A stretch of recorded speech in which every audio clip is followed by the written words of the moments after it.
e pandeiro e sopros e com cantor, né? A música de canção em geral. Eu acho que a gente está passando da hora já da gente começar a resgatar essa coisa da nossa música, né? Porque você vê, a gente, com perdão da palavra, a mídia põe, sabe, põe tudo que é lixo para o pessoal ouvir e de repente esquece a nossa música, por vida que é rica em ritmo, em harmonia, melodia, entendeu?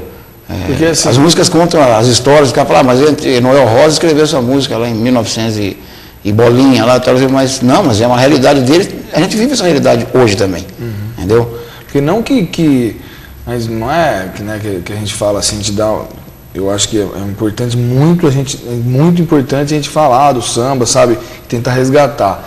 E quando a gente cita, porque o blues, porque o rock, não que não seja música boa também. Não, sim, lógico. É que, na verdade, são coisas que não tem fruto nosso, né? Não é criação nossa. Que nem quando a gente estudar, você sabe, quando a gente vai estudar, o que acontece? A primeira coisa que os caras colocam em nós é o jazz, né?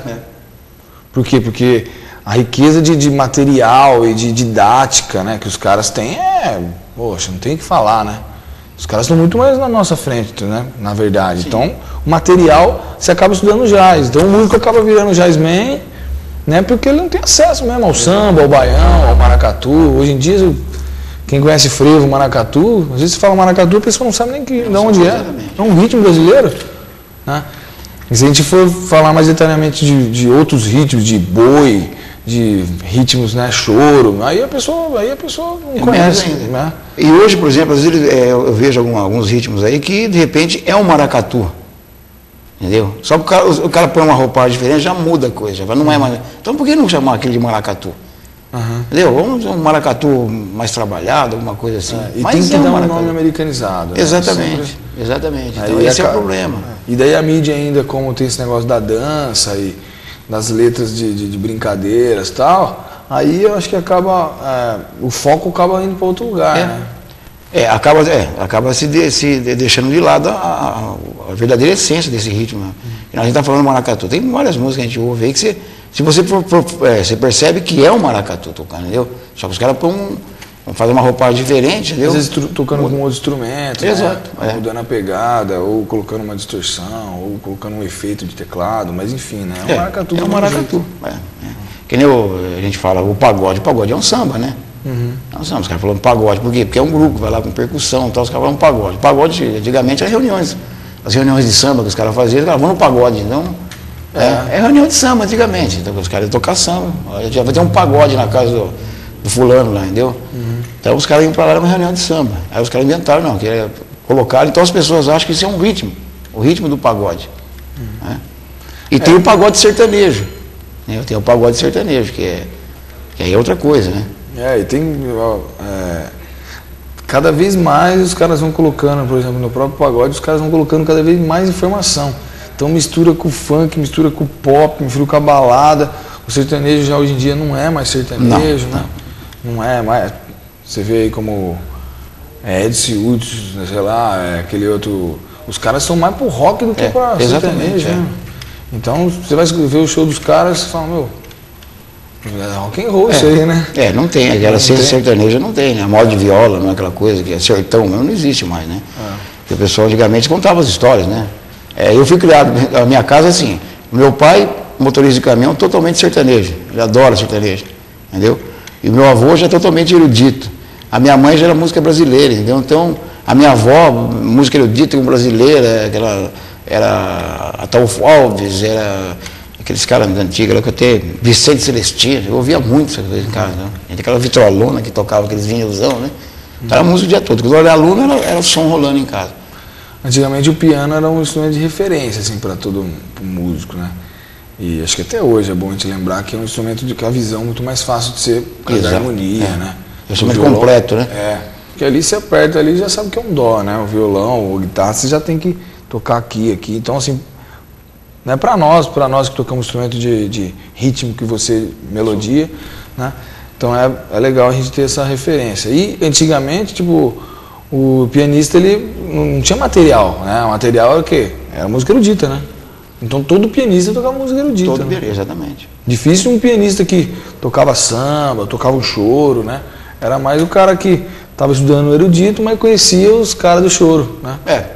Que daí, vamos fazer essa música aqui. Que ele acabava pegando aquela técnica dele que ele aprendia ali e aplicava na música popular. É o que teria que ser hoje, né? Hoje até eu comento com o pessoal aqui do erudito aí, até eu não vejo essa diferença de erudito para popular, tudo é música. Música mesmo. Tudo é música. Com certeza. Agora, com certeza uma pessoa que faz Mas as coisas né, como a didática, né, às vezes tem um foco, né? E a pessoa tem que saber que aquilo pode virar, né? Exatamente. É o que eu estava falando, por exemplo, o cara fala assim, um amigo meu falou assim, eu vou estudar trombone, por exemplo. Vou estudar trombone, vou estudar trombone erudito. Eu falei, então fala um método que tem em trombone popular. Qualquer método que você for pegar de trompete, trombone, qualquer método, ele é baseado no erudito, porque é a primeira coisa que vem, né? A primeira escrita que você tem conhecimento porque nota longa. Os caras escreveram em cima daquilo ali. Então, as técnicas, os métodos foram desenvolvidos em cima daquilo ali. Então, hoje, para você tocar bem o popular, você tem que fazer muito bem o erudito. Com certeza. Né? Isso aí de piano, instrumento de melódico e tal, tem que fazer bem o erudito, para você pegar aquela técnica, saber o domínio. Conseguir executar o exatamente, é o domínio do instrumento. Você tem que ter o domínio do instrumento, senão você não consegue tocar. Né? Já não é o caso, por exemplo, da guitarra. A guitarra, já o cara não precisa ter aquela técnica erudita para tocar. Já começa escutando rock and roll. Mas você vê, dele. Mas tem vários guitarristas de banda de rock aí que os caras estudaram erudito pra caramba para poder tocar o que tocam hoje. Né? Então ajuda muito a técnica, né? Você estudar a técnica do instrumento. Agora depois, que nem eu sempre falo, você estuda tudo aqui, agora depois o que você vai tocar é problema seu. É o que você vai ouvir, entendeu? É o que você vai fazer. Isso é um problema seu que você vai tocar. Né? Não depende depende do que você vai aprender aqui. Bom, mudando um pouco de assunto, eu queria falar um pouco também da Escola Municipal, que é uma escola que está crescendo cada vez, né? E está muito interessante a escola, porque tem alunos de todo tipo de idade. Mas eu queria também que a gente explicasse um pouco aqui, que às vezes o pessoal em casa, né? Como eu dou aula lá já há 5 anos, né? E você agora como diretor da escola já dá aula lá há muito tempo. Então, assim, eu queria que a gente pudesse explicar um pouco como que é feito os testes lá, né? Porque as pessoas às vezes perguntam, né? Mas por que eu não entrei? Porque eu queria que você deixasse bem claro isso do lance da idade, né? Da disponibilidade de pessoas. Às vezes você encontra uma pessoa, sei lá, você vai arrumar seu carro em algum lugar, mas fui lá, mas não entendi. Mas eu explico, mas você trabalha até às 5, né? Eu queria que você deixasse isso bem claro, assim, eu acho bacana você explicar isso aí. Isso eu escutei isso bastante esse ano, meu Deus. Mas assim, a escola de música, Rodrigo, ela começou através da banda de música, né, que tinha uma banda e tal. Aí a Neuza, na época, era diretora de cultura, ela falou, vamos montar uma escola de música, né? O que a gente podia fazer para montar uma escola mesmo, não ficar só em cima da banda de música, ser uma referência como escola. Então, contratou-se um professor de violão, depois contratou-se um professor de violino, né? Para começar uma escola. Bom, o que aconteceu? A escola começou pequena. Hoje ela cresceu. Hoje nós temos 540 alunos inscritos na escola, entendeu? A estrutura da escola não cresceu. A escola cresceu em termos de alunos, mas a estrutura não cresceu. Nós temos, por exemplo, com 540 alunos, nós temos 20 professores.